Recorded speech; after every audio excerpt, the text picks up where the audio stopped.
Welcome to a Matter of Mindset podcast. Joseph Carpe Diem putting in work from the AM to the PM. You could have been anywhere in the world right now, but you're here with me. So whilst you're here, like, comment, subscribe, share, all that good stuff. Without further ado, I'm gonna let my guest introduce himself. Yo, my name's Armzy. How you doing, bro? I'm well, man. I'm good, thank you, man. Long time overdue, man. This is so overdue, bro. I know. Thank you for coming, man. No, thank you for having me, man. The conversations you have with other people is so beautiful. So I thought, me and you will have an awesome conversation today. Appreciate that, my bro. Yeah, man. So, bro, since it's a matter of mindset, it's only right. What's been on your mind lately, man? Talk to me.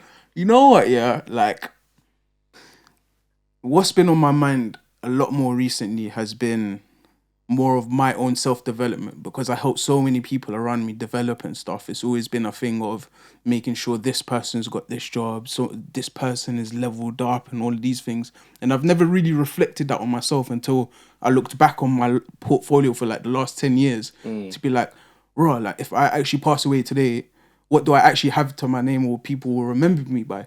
So the last little while I've just been like a bit more selfish in the way I've been giving energy out.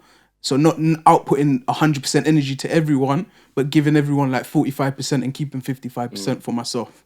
Do you feel like a lot of people that you've been giving to your energy to don't value it? Yeah, I think they do value it. That's why they kind of, how do I put it? What's that? You know, when people like, when you give someone something, they keep taking. I've always been a person that gives. You get what I'm saying? Because like my family, my background, like they've always been givers. You get what I'm saying? So I never thought of it as this person's taking too much from man. It's like, yo, this is what you need me to do. This is what I need to get done. Yeah. Cool. You get what I'm saying? Yeah, like you have to decide how much you can give, because you can't give from an empty cup. Yeah. So I think that's even something that I've been weary of as well. Like, reciprocity is important. Like, there has to be reciprocation in what I'm giving. And that's what happens. Like, when people see value in you, they're gonna want to take, which is perfectly fine. But there has to be something in it for me, because no one's gonna have your back more so than you, in it. Yeah. So that's how it has to. I've been thinking about that as well. Like, I was just saying to myself, I'm like, I'm not really one to play the blame game. I'm not really one to do that. So I just kind of decided, I'm like, if I feel like my energy is not being valued by certain people in certain places, I'll just remove myself. You have to, because again, everyone's looking out for themselves. So you have to look out for you. So if you feel like your energy is not being valued, you have to remove it. Yeah, man. 100%. But yeah, obviously this is my first time meeting you, so I'm still getting to know you. So take me back to your childhood. What was that like? So I grew up in Harlesden, Willesden, rough area. Went to school in Wembley. So like I had to like take the bus through Harrow Road. So there was like so many different situations happening on Harrow Road on the roads.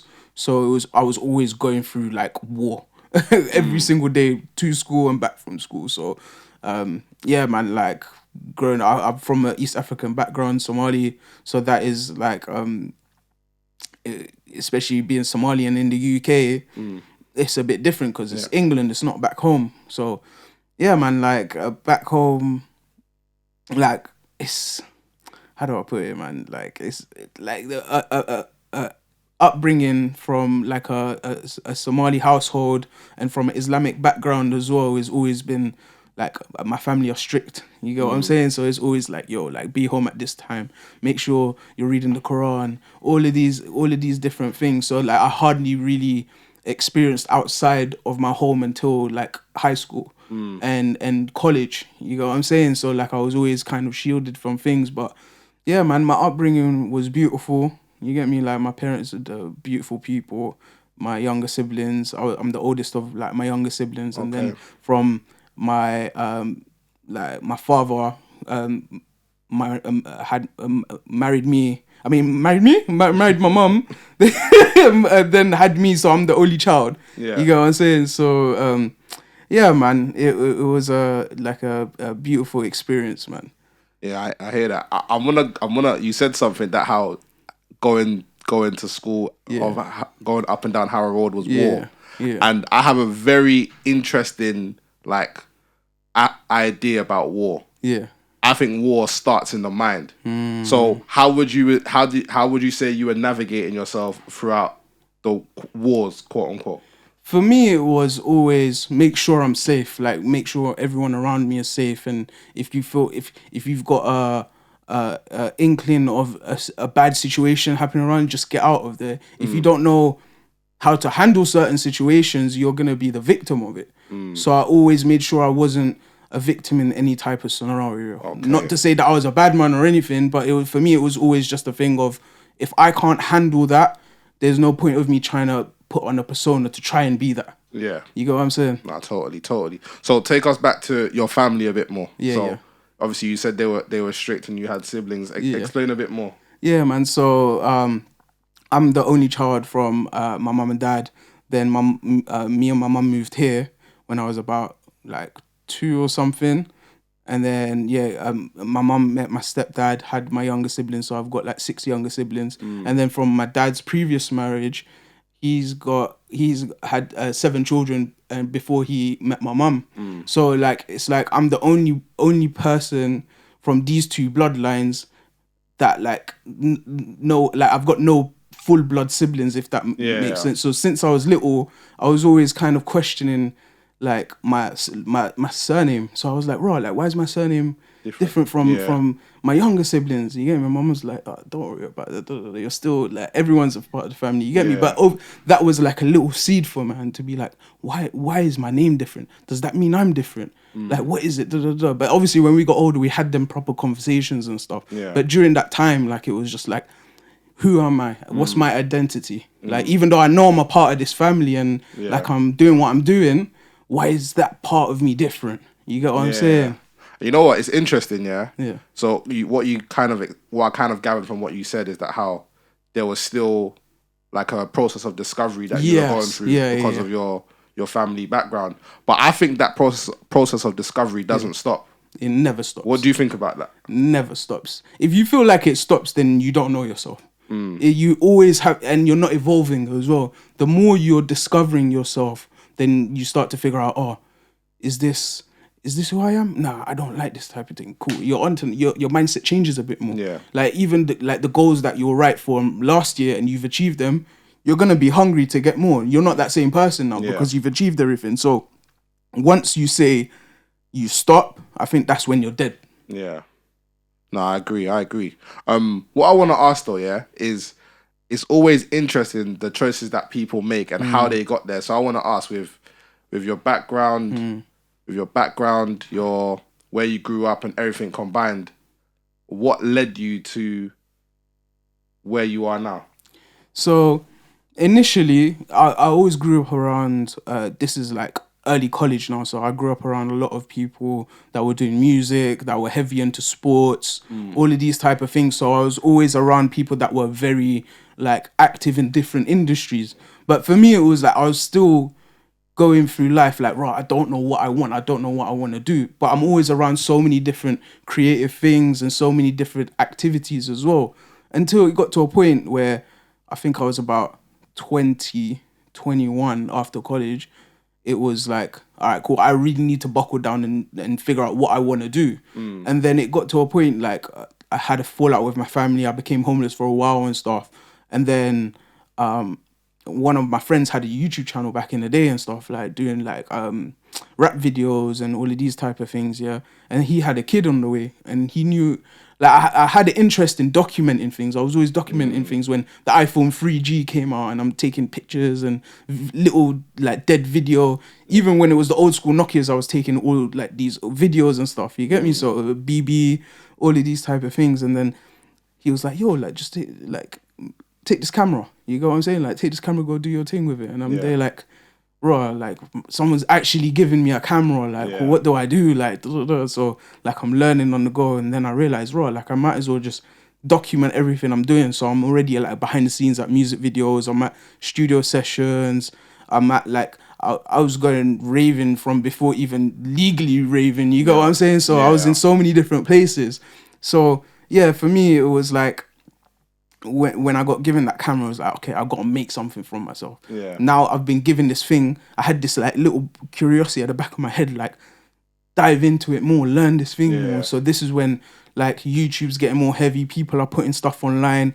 And even these times, there wasn't that many courses or anything in media. And I'm just finished my business course and all that. I did like the max level I've got in education is a BTEC, which is like an A-level equivalent. So for me, it's like, all right, cool. I've learned all of these things over the years, but how can I apply it now? So I started figuring out, okay, cool, like start documenting this, that, the other, like learning as I'm going along. Sometimes I was even lying to people like, yeah, I'm a cameraman. Then when they accept like, yo, take this picture or go to this event, in my head, I'm like, how the hell do I take a better image now? So I'm learning on the way to the studio or watching something on the way to like an event to be like, oh, this camera setting, you got to put it in this mode and da-da-da-da. And then I started realizing that I'm very, very good at learning very quickly on the go, like especially hands-on experience. So I had to throw myself in those type of situations for me to to grow, if that makes sense. It was even creative how you got in the door, because if you had been like, oh, I don't know how to do this, they would have been like, okay, if you don't believe in yourself, why should I believe in you? Blocked it off. Where you said, yeah, I can do this, even though you didn't know, which they don't need to know. Yeah, exactly. You'll learn on the go with it. So it's interesting how that works. And you know what's funny, yeah? You were talking about always documenting things, yeah? Funny story, yeah? For those that know me like from way back, yeah, in like sixth form, yeah. This this story is gonna make me cringe, yeah, but I used to call myself High Ranking Joe as a joke, yeah. Yeah.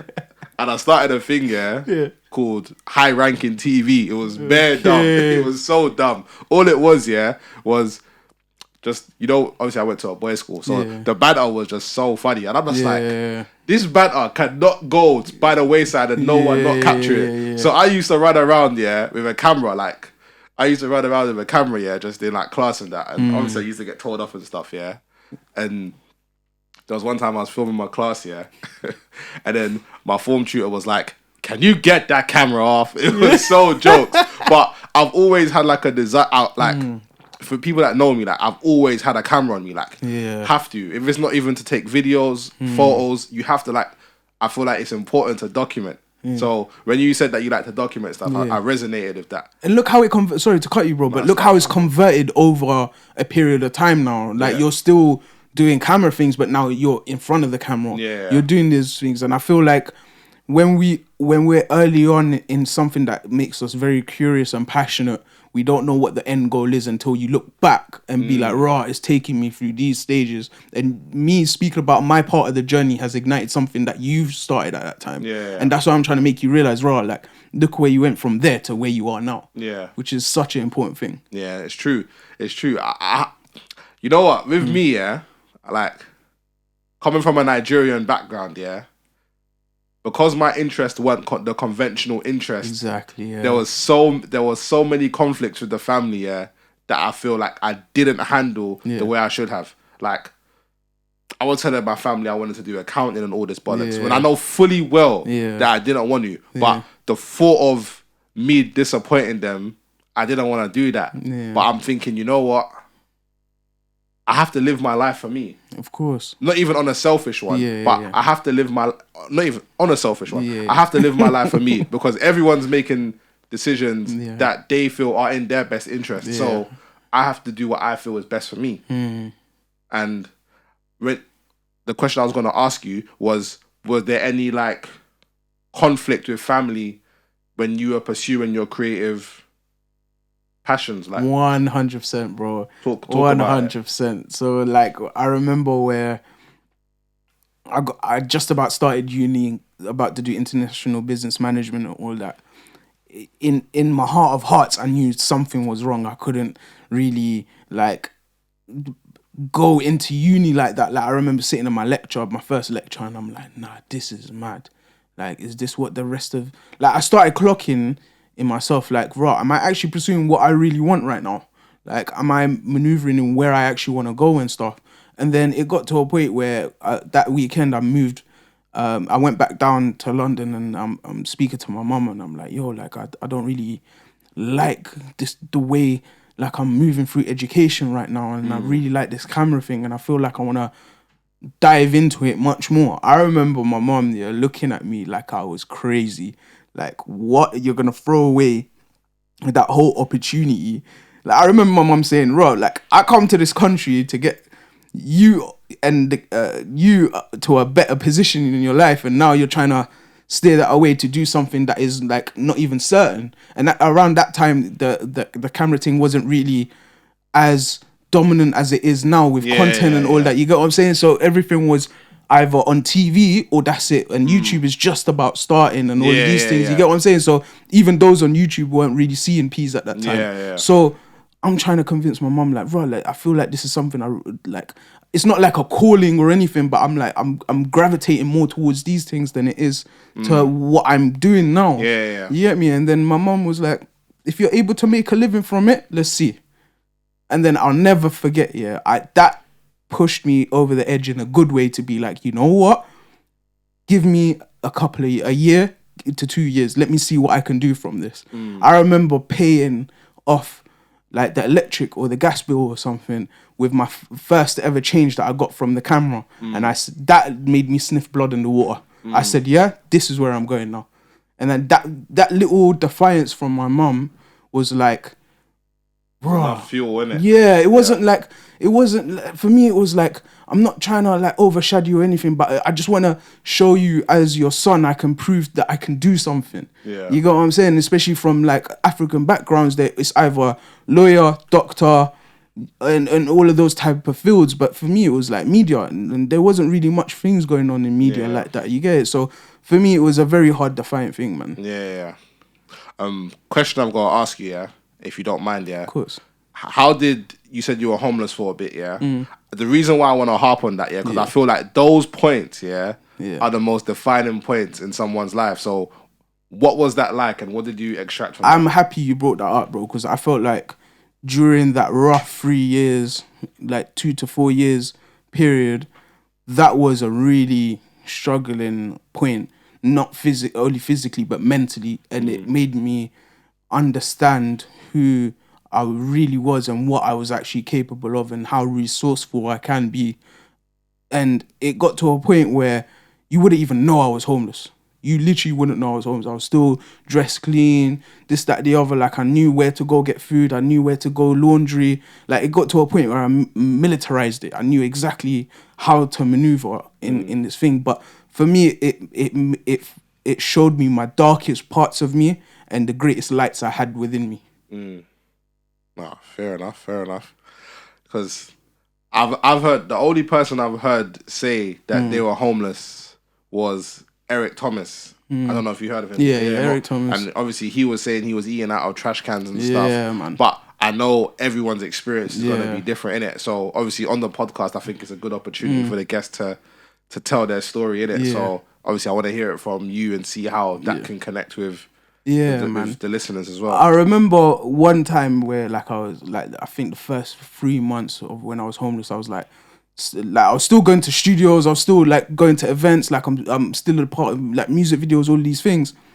And then I'm telling my brethren, I'm cutting yard, but I don't want to tell them what's going on with me in my yard. You get me? So for me, it was like, I'm going yard. I'm going to my uncle's place that I used to use that a lot. I'm going to my uncle's, but I'm freaking going on the bus, like sleeping from taking the 25 from Oxford Street all the way to Ilford. And that takes like an hour and a bit. You get what I'm saying? Then sleeping there, waiting there, and then waiting for the next bus or the same bus to come back to Central. That's 3 hours of sleep man can get. So I was calculating things like that. Like even certain libraries, I knew certain libraries were locking off at like 12 a.m. So I knew that, I can rest my head there for a bit and then be up all night. And then when I'm staying in certain of these libraries, they got access to a computer for free and there's books everywhere and all that. So I'm like, cool, let me read into this. Let me look into this. Let me research on that.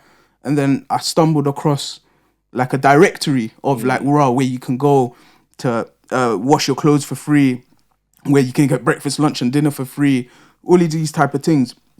And I remember coming across a soup kitchen on Tottenham Court Road, which is the American church. I don't know if you've gone past it. It's a massive... I'm not aware of bro, there's hidden places here. There's beautiful people there, yeah. I was like, cool, let me go check out this soup kitchen, yeah.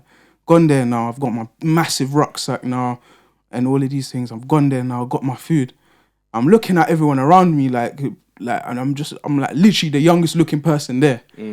So I'm there in the corner, like eating my food, and I'm just clocking this one lady just looking at me. You know, when you're just doing your thing and you can see someone clocking you. I'm there like someone's clocking me, and I'm just there like I don't want no problems, no nothing. I just want to eat my food, keep it moving. See this lady approach me now. I'm thinking, yeah, this lady's gonna say something to me, and she's like, "Can I have a conversation with you?" I'm like, yeah. Then we got to talking, got to like explaining what's happened with me, what I'm doing. And then she's like, bro, like, you got a place to stay and all these things. I'm like, nah, like, I've been sleeping on buses. I've been, like, I freaking used to sleep in Hyde Park and all of this stuff as well. Like, Speaker's Corner, all of that stuff. I've heard of that. Yeah, bro. So, and then she's like, bro, call this, I'm going to call a number for you. Like, they deal with, it's like a halfway, I wouldn't say halfway home, but they're like a foundation that get people off the streets every night, and they make them sleep in churches. Okay. You get me? So like every night you're sleeping at a different church. So I was on that program, and then they help you try get a like housing benefit, get into a yard, all of that type of stuff. And then I remember the first night I was sleeping in a church here, and I was like, bro, how is someone who's in Islam sleeping in church? Am I wrong for this? Like I'm self-doubting myself, so many different things. Like I'm sleeping there and I can see a cross right across from me. You get me? And I'm just like, bro, like, am I even allowed to be in here? Like, am I meant to stay? Like, I'm questioning so many different things. And then breakfast came the next day. Like, I'm speaking to the reverend. I'm speaking to the people that are volunteering, all of these things. And I'm starting to see, like, there's actual genuine people that want to help people get into other places and do things in life. And I'm thinking, nah, this is too good to be true, all of these things. But then it got to a point where I had to understand that there are people that will give a handout to people without nothing in return. And that's something I've always adopted in me and what I do in media. I always give out gems. I always make sure people get in right jobs, the right type of support systems, because only a certain amount of people gave that to me, and it made me the person who I am now. So I have to pass that on. Yeah. And if I don't want certain knowledge to die with me. You get what I'm saying? So I want to give back in some way, shape or form. But that period of time, I learned a lot about myself. Like I was saying, like the resourcefulness, like even networking and communicating with people on their journeys and hearing certain stories. And I'm like, this person's story is so worse off. How are they still alive right now? Yeah. What am I doing right now for me to be upset, depressed, and all of these things? And I've had to like recondition my own mind to say, you need to maneuver in a way that is gonna better you rather than let you go down a spiral. You know, I agree, because even I think in a similar way, in a sense of I shouldn't really be as upset as I am, because in the grand scheme of things, the thing that I'm upset about is not important in the long run. Yes, and I think that's one way in which I manage my emotions anyway. Yeah. I don't get upset over insignificant things. If it's that much of a problem, I'll address it. But if not, then we can let it go, innit? Exactly. That's kind of how I approach things still. And the question I wanted to ask you, is based on everything you've gone through in your life, what are you the most grateful for? I'm grateful I could be awake another day. I saw that sit with you just there. Yeah. You get me, bro? Because, bro, like, around me and on a daily basis, so many people are passing away left, right, and center. And there's so many different dreams that have never been ignited. Certain people are taking things to the grave. You get me? And for me, it was like, it is always like, if I go tomorrow, what is there? If I go tomorrow, have I impacted this person? Have I made sure my family are smiling today? All of these things always add up for me. Is there like a quote that you live by? Yeah. if people actually know me, they know I'll always say, if you don't do it, who will? It's true.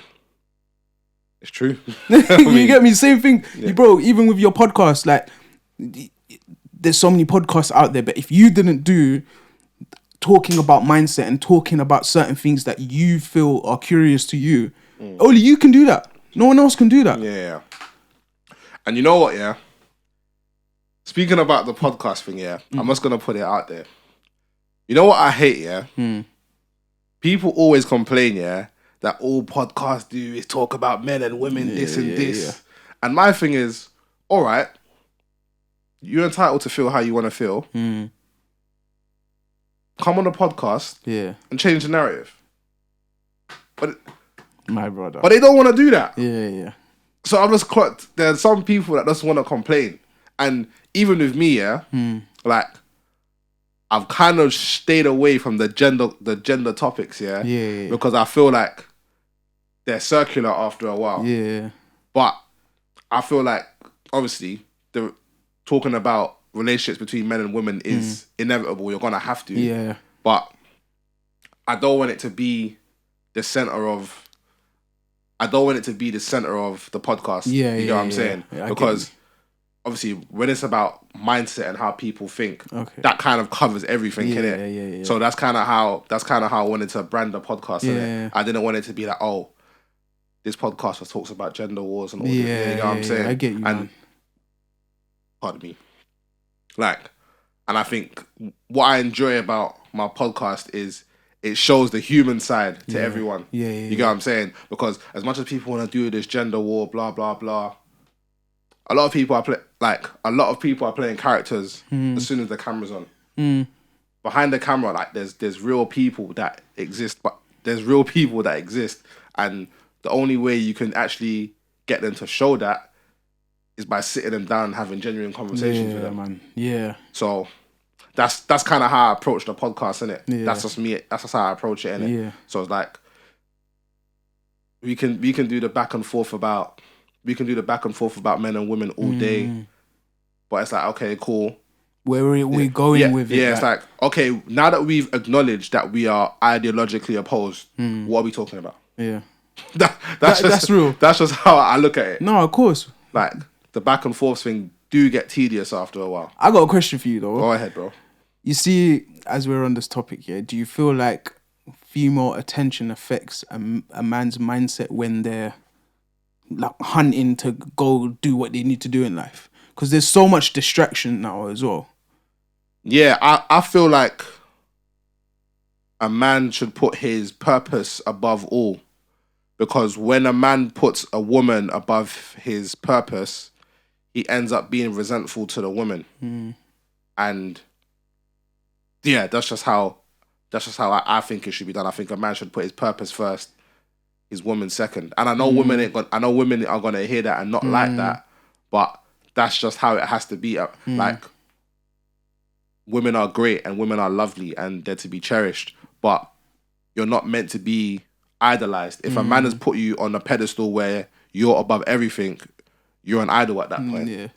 But then also, like, that from my angle, it's like when that man has put a female on a pedestal, they're missing something internally with connection with women to make sure, okay, if I put her on a pedestal, she's going to be with man forever. Yeah. You know what I'm saying? Yeah. So that's how I've kind of seen things, man, because I feel like a lot of, and even with women, like certain men distract women as well. Like, so there's always this constant cycle. The same way we need women, women need men. Yeah, 100%. 100%. It's never a case of, I'll be honest, I know people ain't gonna like this. Yeah. As soon as I hear someone say, I don't need a woman, I don't need a man, that person's hurt. They need them more than ever. Yeah, like, no, everyone, there's a reason why men and women exist in it. We need each other in it. Listen, I'm a stern believer in the scriptures.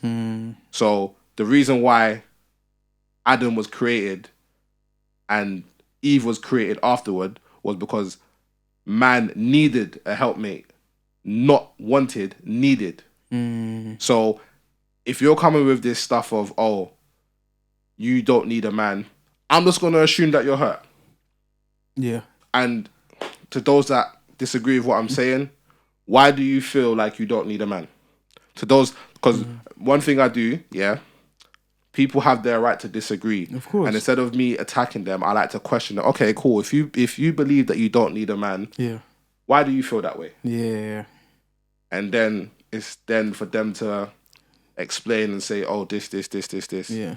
And then you can kind of decipher whether it's coming from a place of hurt or not. Yeah. But 90% of them will just disregard it as just the surface level things, when there's much more underneath, in the sense of like a female can say, I don't need a man, like I've got a higher paid job, I don't need someone to look after me in that way. But then how are you gonna have children? How are you gonna create a legacy without a man?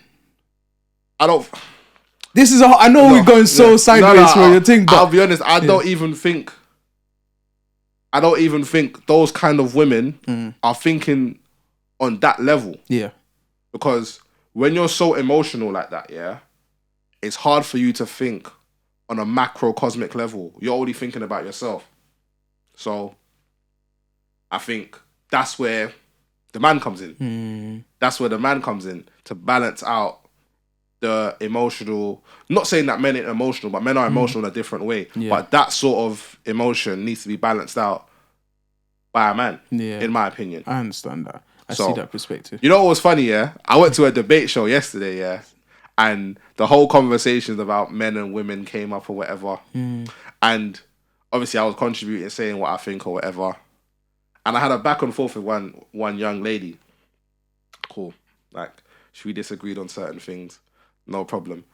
After the show, we had like a little conversation afterwards. Yeah. And she was like, oh, I kind of like the way you think. And I'm just laughing because in my head, as soon as I said something earlier, you were triggered. But it's cool. It's cool. And I think that's the thing. I think as men, you should be able to explain yourself to a woman and she get it. Yeah. So that's the thing with me. Like, everyone has their right to their own opinion or whatever. And I think if you have a position that you hold, you should be able to explain it to people. But a lot of people, when you ask them, why do they think what they think? They haven't really got an answer for you. So that's just how I try to approach it, man. No, that's true, man. How do you feel, like, how talk to me about your mindset. I know you've been in the driver's seat, but I'm flipping it now. Like, how has been your mindset for, like, when you were growing up? Like, you came from an all-boys school, so a perspective from school, like, that is all different as well. And how was you maneuvering to the position you are now? Boys' school for me, it was war. It was the same way it was war for you. It was war for me, but not like in terms of like to and from internal inside one spot, innit? The to and from journey to school were whatever. But I think the whole experience of a boys' school is just you have to just stand 10 toes on what you believe in, man. And I think when I was younger, I did a poor job of that. I'll be honest. I can look back and say, you know what, I did a poor job. I think certain times I let people walk all over me, and I think, what would I put? I was scared. Let's just call a spade a spade. I was scared, and I was just like,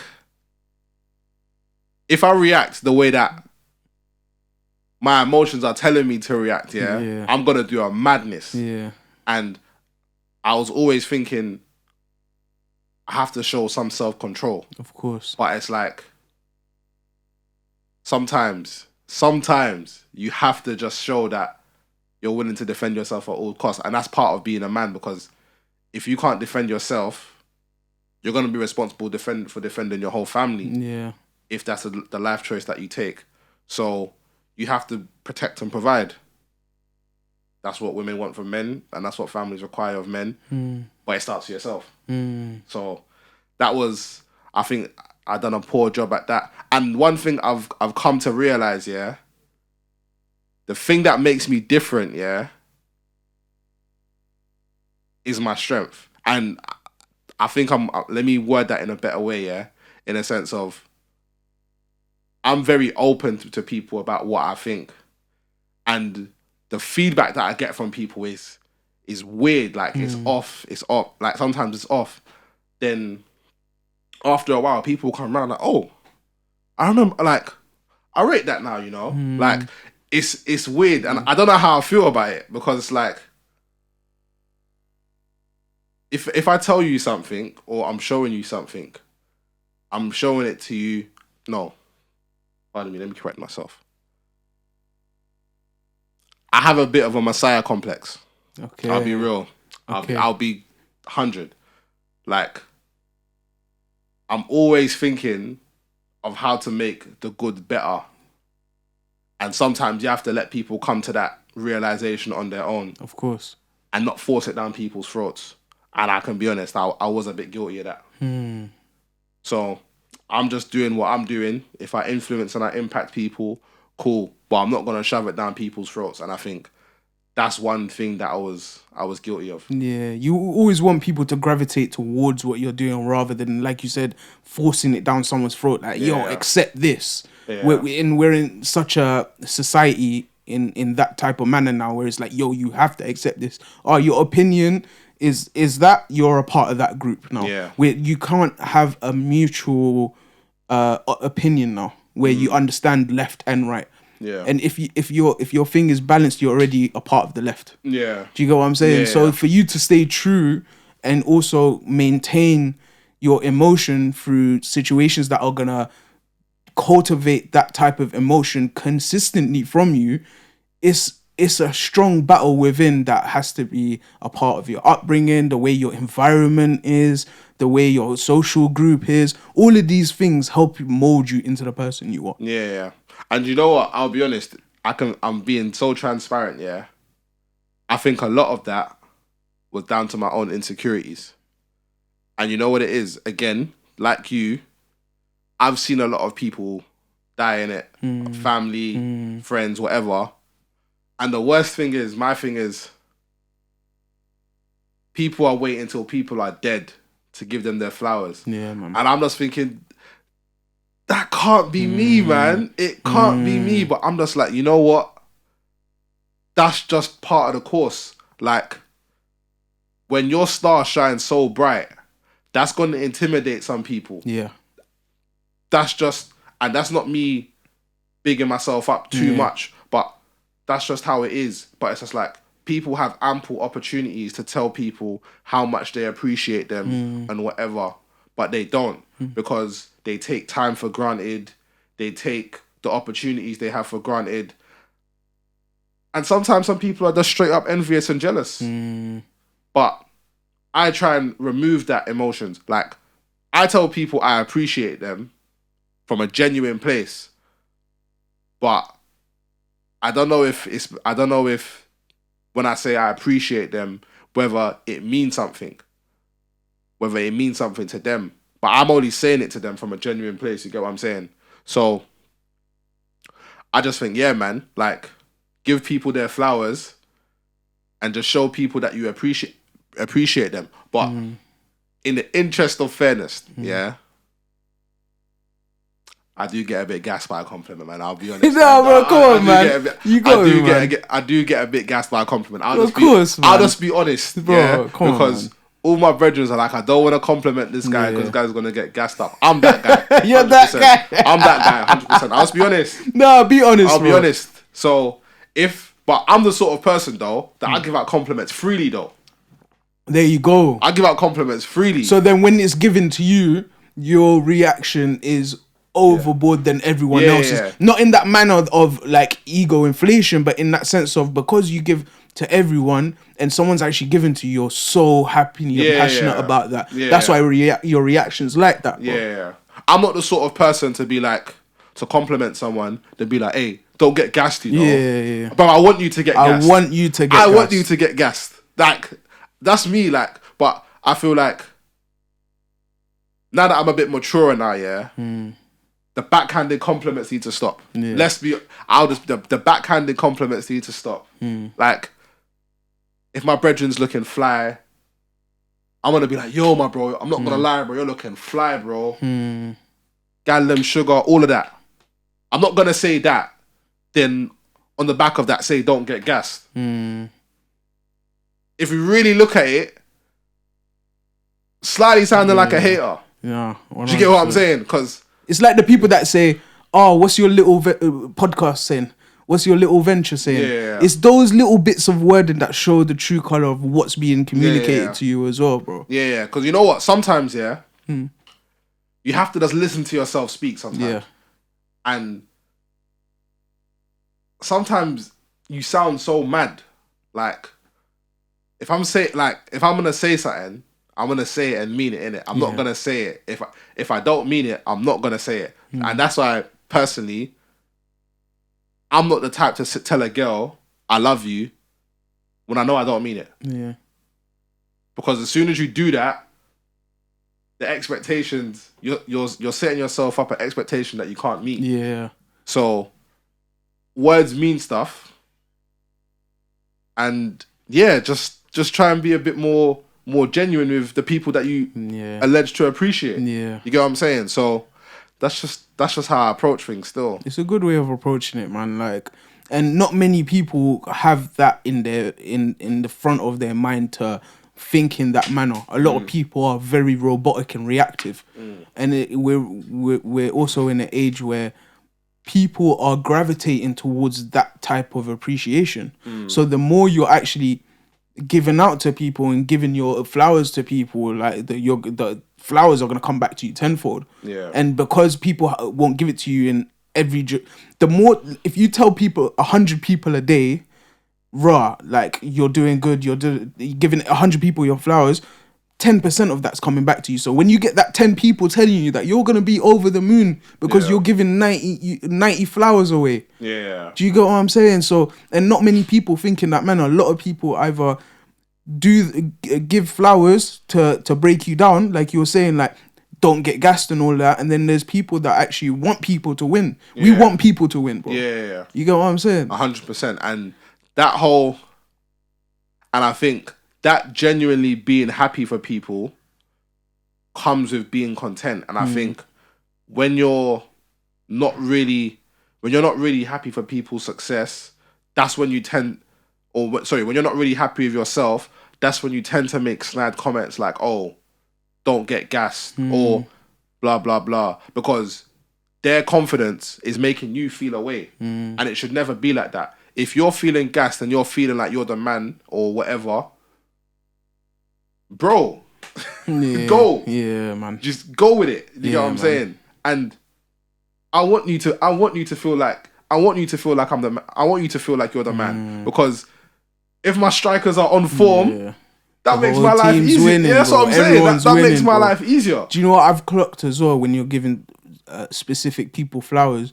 Those that you see so much potential in but don't really realize it themselves, and you give them that flower, the way they light up, for me, the way they light up for me is like, yo, that person really needed it on this day. Yeah. And there's certain flowers, bro, that are very rare like that you want. A little comment here will change the trajectory of someone, man. Yeah. You get what I'm saying? As much as someone provides that to us, like certain words that impact us, they'll impact someone greater. Yeah. And that you might have saved someone's life with just a flower, bro. No, totally. And I think that appreciation and that's what I'm saying. Like that love can only come from a genuine place. So, like, when you appreciate someone and you love them, for me, it can only come from a genuine place. So, if I actually, the way in which I show someone that I love them is by patience. I'm not going to take it personal if I had spoken to you in 3-4 months or whatever. You have your own life to live. I'm living my life. Nothing personal. When we catch up, it's all love. It's all good. Not taking things personal. Yeah. Kindness. If I want to give them constructive criticism or feedback, I will do it in a way that is not malicious. Not even that it's not malicious, but it's considerate of them. Yeah, you get what I'm saying. Yeah. So it's just like, and that's one thing I kind of struggled with. Like, I'm a very straight, direct, to the point person in it, and in being like that, my delivery sometimes can be off. Yeah, I hear and it's that. like, as much as I hate that, as much as I pride myself on being direct and knowing what you get with me, there's a way in which you have to deliver the message to people. Of course. And if you want your message to be received, there's a way in which you kind of have to deliver it. I'm happy you said that, bro. Like, even with me, because I come from industry that is always like either you're shit or you're good. Sorry if I don't know if I could swear on here, but yeah, man, like there's two forms of that. Like I've worked under directors and shadowed so many people that are so direct. Yeah, when they say this industry is cutthroat, my brother, it's cutthroat. You know what I'm saying? But what I've learned from them is they're only cutthroat if they can provide you a solution. So if I'm breaking you down, in that same breath of me breaking you down, I've got to build you back up. But many people just break someone down. This track is shit. How am I meant to learn from that? Now I'm taking it. I'm gonna be very resentful to you. But if you're saying, "Rod, this is shit," however, bro, we can change the mixing. We can sort out the lyrics. Maybe we can change this, that, the other. You're providing a solution, so the impact of that is not gonna be as great. Even though you've communicated across, now you've kind of stylized how you can get that communication across now, rather than just being the yes man. Oh yeah, let that go. But you know what though? I'm big on no entitlement. So even though they're saying this is shit or that is shit, they don't really owe you an explanation, to be fair. But if you're curious enough, you'll be like, oh, how can I make it better? How can I do this? How can I do that? How can I do that? You're taking the initiative. And I think that's what's missing amongst creatives. That's why I'm always asking for feedback. Not on a validation thing, but it's just like there's blind spots that I have. And I'm fully aware of them. So as the consumer and the listener, you may be like, oh, this guy's too close to the mic. Or he's not talking into the mic or whatever. This is feedback I need. Speaking of that, there was one video that I done early doors, One guy commented on the video like, oh, why doesn't this guy ever talk into the mic, blah, blah, blah. And I'm just like, thank you for that, because if you didn't tell me that, I wouldn't have noticed it. You'd have been doing that for the next 20 episodes. Yeah. But I could have been emotional and been butthurt. And that's the thing. Some people, the criticism, they give you the criticism. Sorry, because the criticism is not packaged in the way you want. You want to get in your feelings. But the criticism is always there. You can take it on board. Whether you take it on board or not is up to you. So that's just kind of how, especially with the creative thing, because I'm very passionate about this. It wouldn't be in my best interest to get feedback that I don't particularly want or don't like the way it's packaged, and take it personal, because that can have me in a slump for like however many long. And as you said, this industry is competitive and it's cutthroat. So, boy, it's up to you. I think you've hit on two major things in this conversation that listeners will, if they're actually trying to get in the field or whatever they're doing, they can be ahead of the herd in the sense of being as original as you can and be passionate, and also having skin to take on board criticism or disregard it and keep it moving. Because that level of psyche only comes with experience and time. But that wasn't taught to us. We had to learn those things the hard way. So if people can take one thing back from today, would be those type of things to, like, don't disregard everything. If it works for you, take it on board. And also, third thing, like you were saying, just being proactive in how can I be better? What can I do? Rather than expecting good comments on what you've made. No, I hear you. And I think the truth of it is, no one has to care about how you feel, bro. That's the realness. Like, you can feel however you want to feel, Yeah. within yourself, and that's fine. But the other person doesn't have to care. So if the criticism that they're giving you is honest, but it hurts your feelings, in the grand scheme of things, so what? We want people to be honest, right? The truth hurts. The truth hurts. Do you know how many cliches will actually work? Yeah. But cliche. What did someone say to me? Cliches are truths that are overused. Yep. It's a bad one, bro. Yep. Nah, it's true. Bro. So I'm saying I'm still navigating through this thing through life, trying to find myself, acquire wisdom. But again, during that process, you gotta stay humble, be prepared, take licks, and that's just the way it goes. That's what it is, man. I mean, it's good, man. Like, and it's all of those type of things and more that make you the person who you are, and how to maneuver. You know when they say the bulletproof mindset, what is that? You get me? Because all different forms of mindsets can be penetrated. It's just dependent on that person and how they take it. If you're not consistently checking the wall, there's going to be cracks all the time. If you don't know how to maintain those cracks, you're not going to be able to strengthen stuff. So if you're able to kind of understand those logistics of stuff, then that's when you'll have a bulletproof mind. Do you know what? I'll be honest, So, obviously, because I'm in the creative thing, creating content, I put a poll on my Instagram the other day, saying, should I do a little skincare routine, And obviously, it is what it is, whatever. But one of my friends that said no, I can't lie, it proper hurt my feelings. I'll be honest.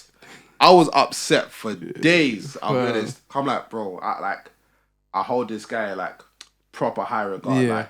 Like he's done a lot for me. Like when I lost my job and that, he held me down. I practically lived at his crib. If he listens to this episode, he knows what I'm talking about. And when he said no, he put on a poll. He said no. I said nah. I said nah. I bet he's the guy as well that does so much skincare routine. No. Not. You know what's mad? Yeah. Like I've told him. Like I'm like, yo, do this. Yeah. So after the poll thing, he did show me. He's like, oh, I've bought this thing now. Blah blah blah. I'm like, let me know what it's saying. I said, you know what? I was gonna do the arrogant thing and be like, you know what? I see my influence everywhere. That's one thing I say, because people like.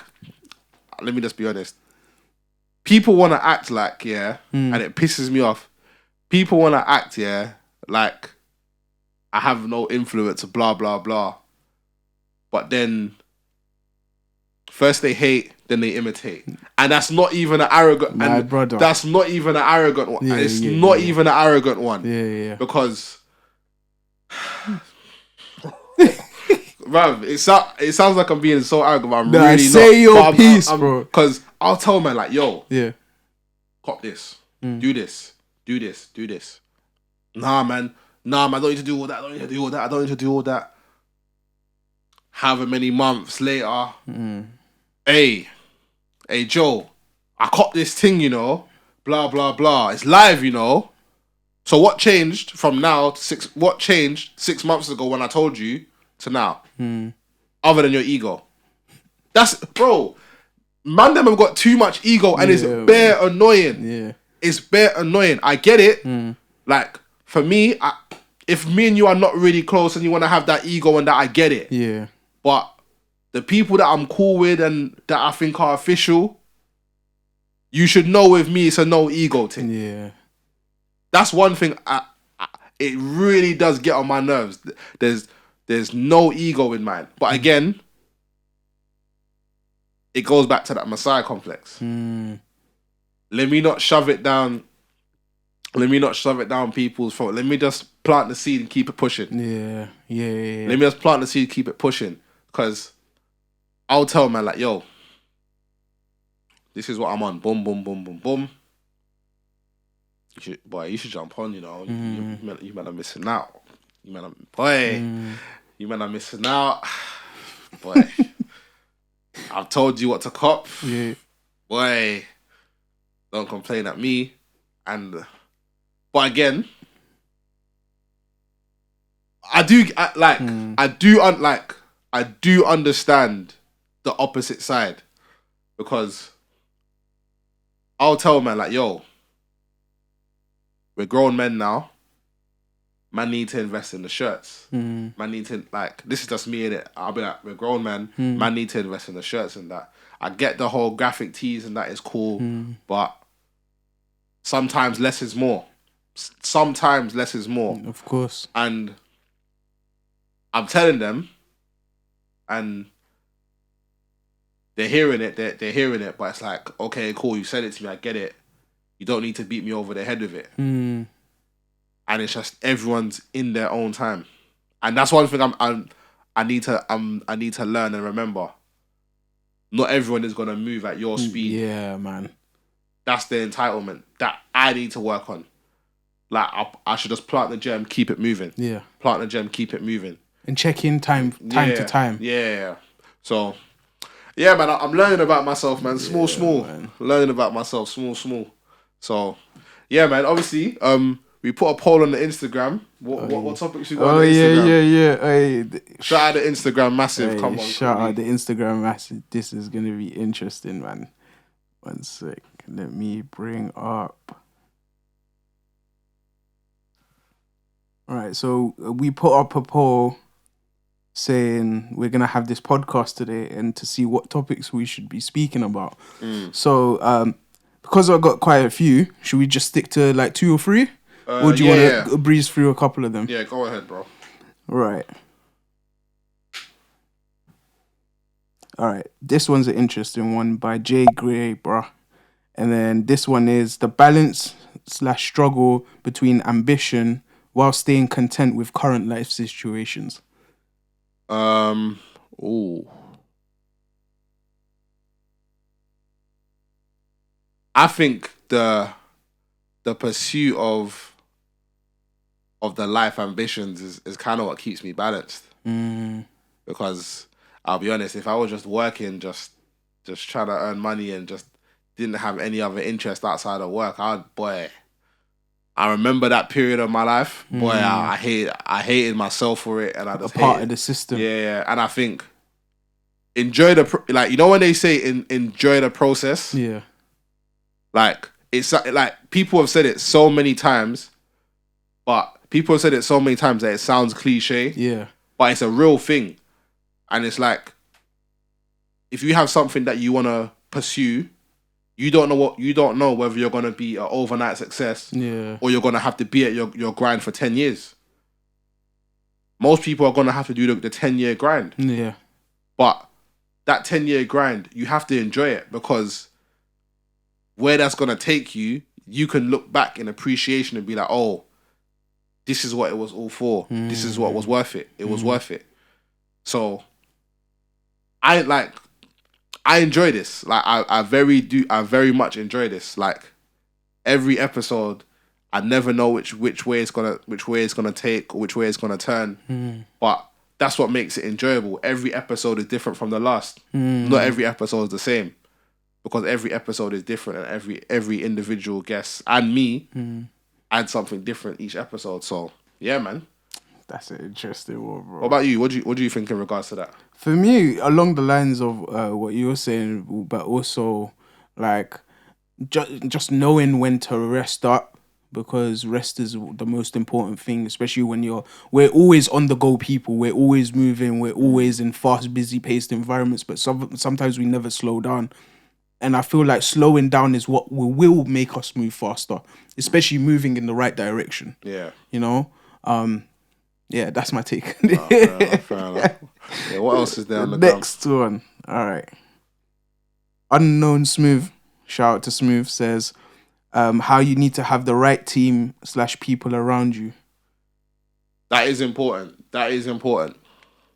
In regards to a matter of mindset, though, I'll be honest. I'm very skeptical about starting a team, even though I think I should. I think I should start a team. If you want to get involved in a matter of mindset team, hit me up. we'll see what we can get going on. But I'll be honest, in regards to this, and I want to know your honest opinion on this, yeah? Because the idea was mine, I don't want to feel as if to say the vision that's implemented is not mine. Yeah, I hear that. But is that the right mindset to have? And be honest. I'll be honest, bro. Like, I'll see this as like a strategy meeting right now. Like, I'm seeing you as a brand right now to say, yo, this is my vision. This is my podcast. This is where I want to go with things, yeah? So, because you want to implement a team, when you're implementing a team, the positions that they need to play need to amplify what you are doing. And like you said before about people around you and blind spots and all that, they can provide you the blind spots because you are the core of the earth. So if that is maintained in a way and amplified, everything on the surface is gonna move and maneuver better. So now when someone's come to you and in the team it's like, you should be doing it this way, you should be doing it that way, that's a person you need to kick out the door, because now they're mixing oil and water now because you want to flow in a certain way and you want people to help you amplify that. Of course, you got to take on criticism to say, rah, this is how I'm trying to move. How can you help me, or what can you see that I'm not doing? And then the way they implement is how the approach will be for you. So it's especially with something like this, it's always, you've got to be aware of who you're bringing onto your team for what reason. If you're saying you need a social media manager, that's the position they're playing. But then you're taking their opinions on because they're going to be good in that field, or they're seeing certain things on social media that you might need to have a talking point on. Do you get what I'm saying? So now they've added value to where your thing is and trying to bring. But if they've come in playing that position, but then trying to take you in a different route of things, that's going to be an issue. Okay. So it's just also trying to find that balance of people. That's why there's hiring. That's why there's recruitment, because they filter out all of these type of things. When these big corporates are taking people on board, they're not just taking anyone and everyone on board. They're taking on people with skills that are going to amplify the business, right? Yeah. It's the same thing on a macro level. Nah, I hear you. I think I know who I need to have a conversation with now that you said that. Nah, I appreciate that. And that's what I'm saying. Like, I appreciate that feedback. Of course, man. Because, again, the blind spots. Like, you don't see everything. And again, some people are not just going to hand you the information. Exactly, like, they want you to find it yourself. Exactly. So, nah, I hear you still. What else is there? Right. If we're going at this speed, we can run through them still. But what else you got? Alze official says, appreciation of appreciation of others' talents and ambitions and journeys. Yeah, that's an important thing. I think you do have to appreciate what other people bring to the table. Yeah, you just gotta appreciate what other people bring to the table and recognize what you bring to the table. I think when you recognize what you bring to the table, that's when you can better appreciate what other people bring to the table. And I think that's where the whole jealousy, envy, and just being a general out and out hater comes in, where you're so concerned about other people's gifts and talents that you're not worried about you're not worried about bringing forth your own. That you become a hater and you become jealous. So I do think that is very important. So yeah, watch out for the jealous people that may be around you, man, because they hide in plain sight. That's real talk. Trust, bro. But it's also it comes back around to what you were saying about the giving people their flowers or giving people critical feedback as well, and how that can either propel someone or how that can break someone down. And I feel like just having that balance of understanding how to communicate with someone and giving people their flowers, either you're gonna get them to the next level or you're gonna deplete someone. You know what though? I'm gonna disagree with you slightly. Okay. I'm not gonna take them to the next level. Yeah. I'm not gonna take credit for people's. I don't want to take credit for people's work. Yeah. I think the information that you may give them may influence them. Yeah. But they still have to do the work. Yeah, of course, of course. I'm not gonna. And I think this is what I see a lot. Yeah. people always want to take credit for people's success. That if it wasn't for me, they wouldn't have done this. If it wasn't for me, they wouldn't have done that. There's a lot of that. But it's like, nah, that person still had to put in the work. Yeah. And they had to show a level of competence. It's not just because you exist that they done this. So I think we need to get out of there. And I think where, I don't want to say where we come from, but you see when you come from like a background of like, I'm going to say struggle. Yeah. I think those backgrounds tend to breed a lot of entitled people, you know. I see that side of the fence. Yeah, I see that side of the fence. I'm listening to people talk, yeah, and I'm just like, I get it. Like that feeling like you feel like you're old stuff, but bro, in this life, no one owes you anything, bro. Not your parents, not your siblings. No one owes you anything. If anyone does you a favor out of the kindness of their heart, you have to be grateful. But it's not a case of you can't walk around feeling like people owe you shit. Yeah. No. No, that's life will show you real fast that you're living in a delusional world. I don't walk around like people owe me stuff.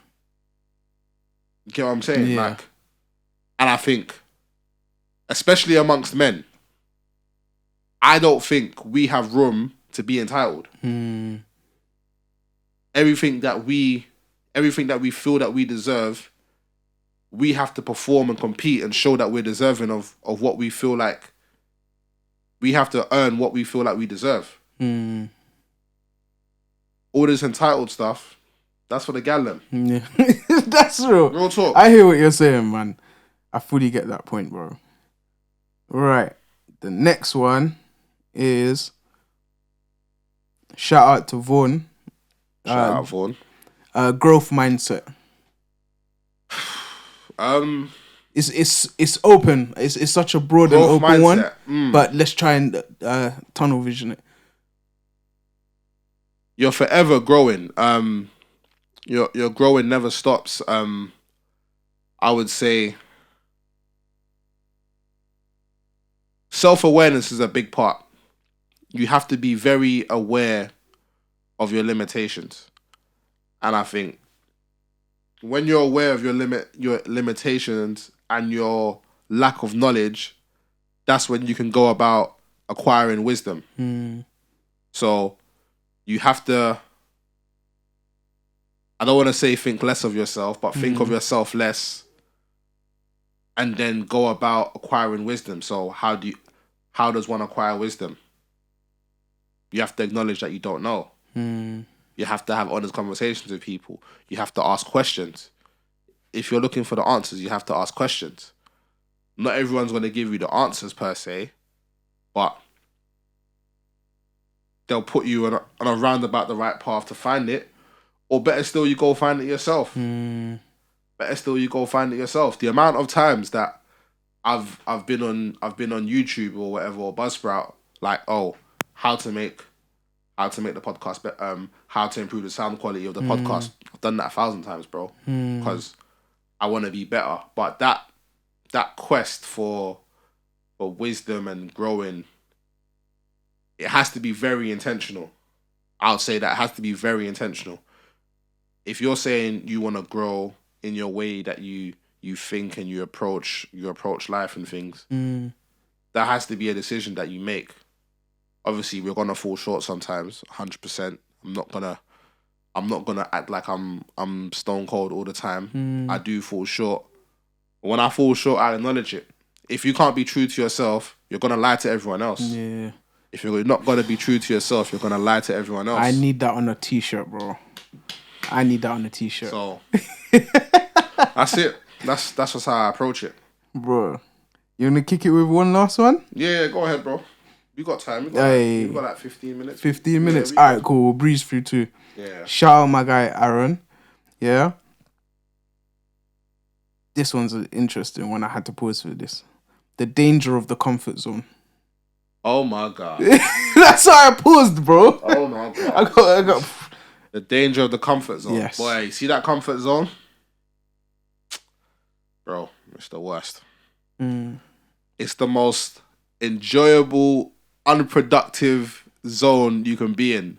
Like, when you're in that comfort zone, life is bare enjoyable. Like, you're doing, like, my comfort zone is, okay, cool, we go to work, not going gym, just jamming at home, chilling, going out with a man them. Everything that is not even saying going out with a man them is bad, because it's just, okay, cool, we're going out with a man them. Yeah.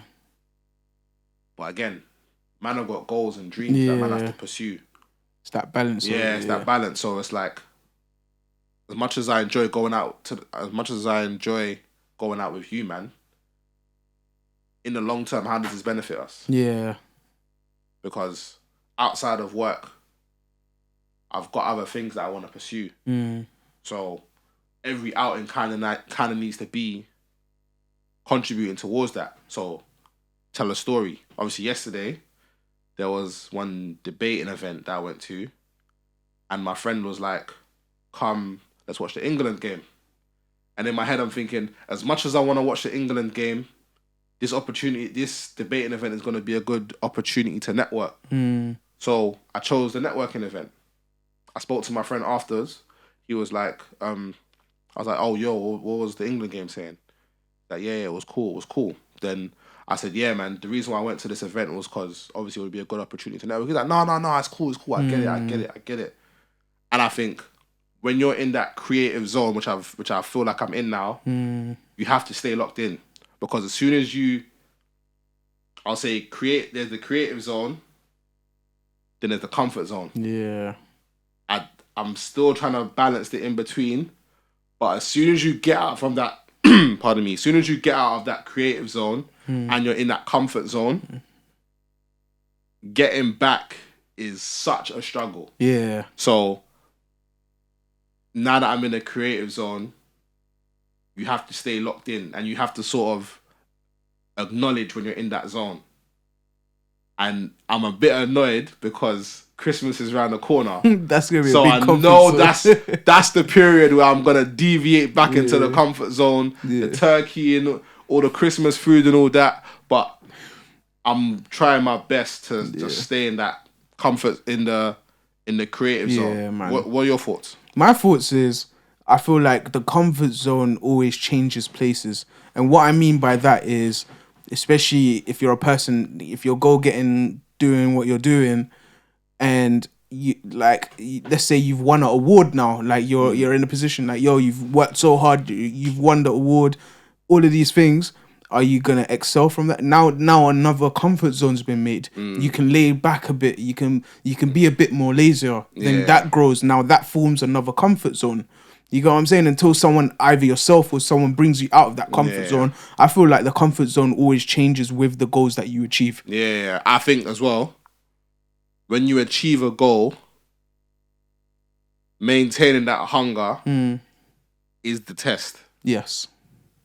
Because as soon as you've achieved, it's like, okay, now that I've achieved this, what's next? And I think that's why it's always important to have goals. Yeah. So, yeah, you need to maintain that. There's always something to achieve, and you always have to maintain that hunger. Yeah. And I think that's where you have to manage your ego. Yeah. Because if you let the compliments get to your head too much, that's when you think you can take your foot off the gas. Yeah. So you almost have to tell yourself, well, this is just me anyway. You have to tell yourself that you haven't achieved nothing. Yeah. It's mad you say that. Like, people that actually know me will always, whenever I'm giving them flowers or we've worked on something, we achieved something, I always tell them, we're not even warmed up yet. We're not even at the starting line yet. So keep that in mind. And that's something I try and amplify that at least 3 times a day. Yeah. Like, we're not even at the start line yet. Yeah. And the question you always have to ask yourself is, what's next? Yeah. Because next is going to come. What is next? So, yeah, that's just kind of what is next? Because life doesn't stop at this award. Like, work doesn't stop at this award. Although this award, I'm saying although this award that I've received is great, people are still gonna want more. You know what's mad? Now that you said that, yeah. I remember around the time, it was like March, April times, I lost my job, yeah? And it was pissing me off so much, yeah? Because it was when I lost my job that everyone was asking, yo, when's the next episode of the podcast? When's the next episode of the podcast? And I'm thinking, yo, I'm going through a financial transition right now. Just be patient. But when I'm working and I'm in the lab, no one's asking me when's the next podcast because the works are coming out. Yeah. Then, obviously, got a job, back on my feet, recording again. Then I'm just like, it's just crazy how the world just works. Like, because people, again, I think we were talking about this off camera. We don't know what people are going through behind the scenes, bro. You never know what people are going through behind the scenes. And I think you have a chance on camera to not play a character. Yeah. And I think social media sort of allows people to play a character. Yeah. And I think, again, we want to show the human side man, to the people, innit? Because that's how we connect with people, innit? So, yeah, man. Last one now. Yeah. Yo, this has been very interesting, bro. Gotta choose out of one of these two strong ones. Wait, we got 10 minutes. We got time for both. We got 10 minutes, yeah. Alright, cool. Fitness and health. Bro, you see that? That's super important, bro. Shout out to Coobs. It's super important, bro. It's super important.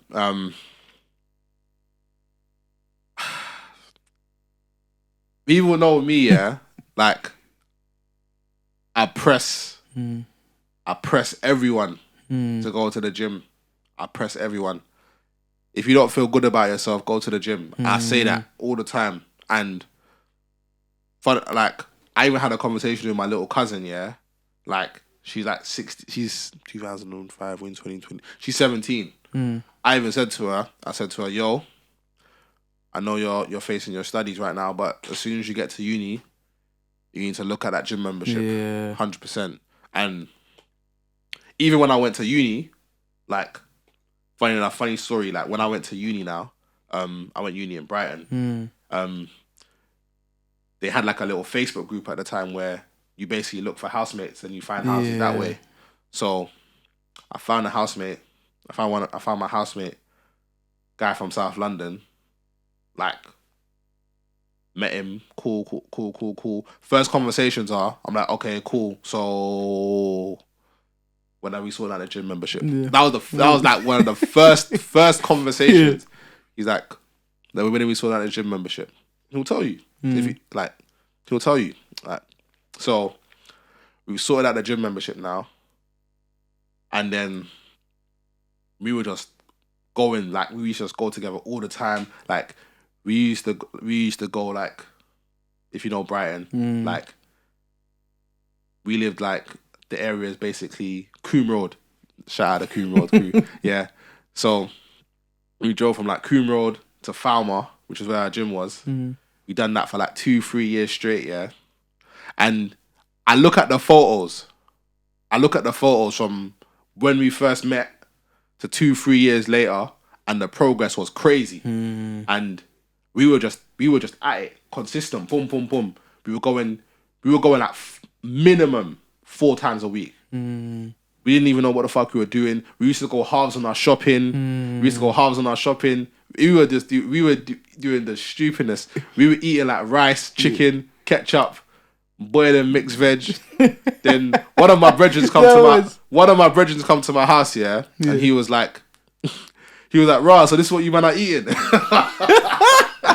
He's like, "This is what you man are eating." So, bruv, he just showed us how to make like rice and stew and them things there. Then we just started eating properly, innit? But the fitness and health thing is important. If you want to feel good about yourself, boy, that feeling when you're walking out the gym and you've just gone hard after a session, endorphin levels go up. Endorphin levels are through the roof. And when you're consistent at it, as we were talking about before, you'll see the results. Your body will start to change, but with that, you gotta almost change everything. You gotta change the way you eat. You gotta change the way you sleep. You have to change everything. But highly encouraged. Yeah, highly encouraged. Bro, that is a really good way, man. All right, and then the last one is well-being. How to keep a positive mindset through anxiety. He said anxiety, but I know he means through anxiety. For anxiety. Shout out Tiny on that one. Yep. How to keep a positive mindset through anxiety.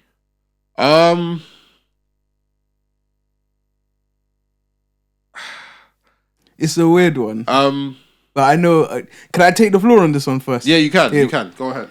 I see it as because I've gone through very like anxiety, high level situations. Yeah, I've always tried to find something that will bring me back, if that makes sense. So if I know I'm like nervous about something or scared about something, I'll try and find something that will inline me back to the original mind state before I got to that. Yeah. And I feel like it's just finding the anchor. Like for me, it's like on my down days and days where everything's going wrong, I always tell myself there's a bigger picture here. There's something here that I'm not seeing. Something is being shown to me. What is it? And that's kind of my way to rope myself back in through a very anxious time to be like, okay, like, how can I deal with this? That's true. You know, one thing you know what my answer, how to manage anxiety? Be silent and be still. When you're anxious, there's too many things going on at once in your mind, in real life. Sometimes you just need to be still. You need to just be still, shut the fuck up, and I mean that politely. Yeah. Quiet your mind. Yeah, quiet your mind, quiet your environment, and just be still, because that stillness will give you the clarity of what your next move should be. Because when you have a lot going on in your mind, it's hard to navigate. And just on that point, yeah, I'm even going to read this book. There's a book here called Stillness is the Key by Ryan Holiday. I'm writing that down. Very cold book. Ryan Holiday, Stillness is the Key. That book was my guiding force throughout lockdown. What's it called? Stillness is the Key. I'll put the link of I'll put the name of the book and the link to it in the bio. Ryan Holiday, yeah, you better holler at your boys, seriously, man. But yeah, Stillness is the Key. Even his series of books, yeah, are cold. He has a book called Ego is the Enemy. I've heard of that. Yeah. Ego is it's based off like stoicism and stuff. It's cold. He studies one guy called Marcus Aurelius. He has like meditations and stuff. Even I've got that book, which I need to read as well. But yeah, Stillness is the Key. The Obstacle is the Way. And Ego is the Enemy are the three. And he has like 366 meditations on like wisdom and like a good life, something like that. But yeah, his books are good still. But in terms of like, he gives like proper practical advice of like how to be still. So he says like, you have to limit your inputs. You have to limit what you give your energy to and what information you access to, because that impacts your mind. He says you need to journal and all these things. So yeah, Stillness is the Key. That's the name of the book. That's a good one. Yeah, in terms of managing anxiety, I will recommend that. You're Muslim, right? Yeah. Prayer. Yeah. Prayer, man. That prayer. Prayer, Quran, scriptures, all these things will help with managing your anxiety. Yeah, that's a good way of putting it, man. And I think faith and religion is overlooked so much these days, and I feel like, especially in a modern time now, if the more that is understood and brought back, is the more people's anxieties will kind of melt away. But then it's also talking to people as well. Like for me, like I've learned so much from you today through this conversation, and hopefully you've learned some stuff from me. Yeah, I have. And yeah, man, like I feel like the more, especially as men, like the more we talk about certain things that give us a level of anxiety, I think that solves 75% of the problem, and then just being practical with it. But because we internalize so much and we don't voice certain things, that's what affects us. Yeah, no, totally. No, Arms, appreciate the episode, man. Thank you, man. Tell them where they can find you on the socials. So yeah, you can find me on Insta, LinkedIn. I've been using LinkedIn quite a lot recently. The dots, ArmzyBAM, ArmzyBAM. And the BAM is for by any means. Yes, exactly. Obviously, you can find me on Instagram, Carpe DM Joseph, A Matter of Mindset on Instagram as well, A Matter of Mindset clips on TikTok, A Matter of Mindset on YouTube, A Matter of Mindset everywhere, man. That's Joseph Carpe DM putting in work from the AM to the PM. We signing out, baby.